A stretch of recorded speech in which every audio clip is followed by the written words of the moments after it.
Salam dəyərli izləyicilərimiz. 26-cı sualın izahını verəcəm. Baxaq görə 26-cı sualda bizə nə deyir? Deyir, n-natural ədədinin hansı ən kiçik giriş qiymətində 86 alınır? Baxıram ki, burada çıxışa veriləcək qiymətimiz A dəyişəninin dəyəridir.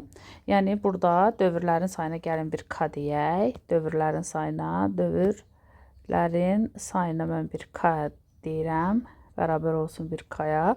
Onda A üstə gələk 7 vuraq K mənzin eləyəcək 86-ya bərabər olacaq. Çünki buradan dövrlərin sayını tapmaq istəyirəm. A-nın dəyəri 9-dur. Baxaq. 9 üstə gələk 7K bərabərdir 86. 7K bərabər olacaq 11-ə.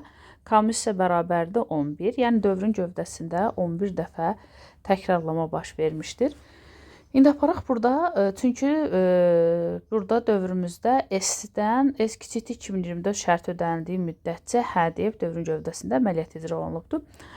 Burada aparıb bax bu ifadədə dövrlərin sayını, məsəl üçün S üstə gələk 11 vuraq n kiçikdir bərabərdir 2024 olduğu müddətcə dövrümüz davam eləyib. Yəni n-in bu qiyməti alacağımız qiymətində dövrümüzdəki təkrarlamaların, yəni əməliyyatların sayı icra olunubdur.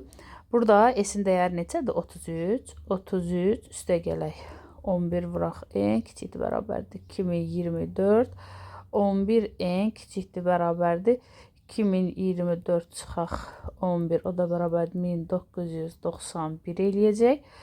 N-imiz kiçikdir bərabərdir 1991-i 11-ə böləndə bu da eləyəcək 181. N kiçikdir bərabərdir 181 olduğu qiymətə, yəni n-in ədədin ən kiçik giriş qiyməti 181 olmalıdır.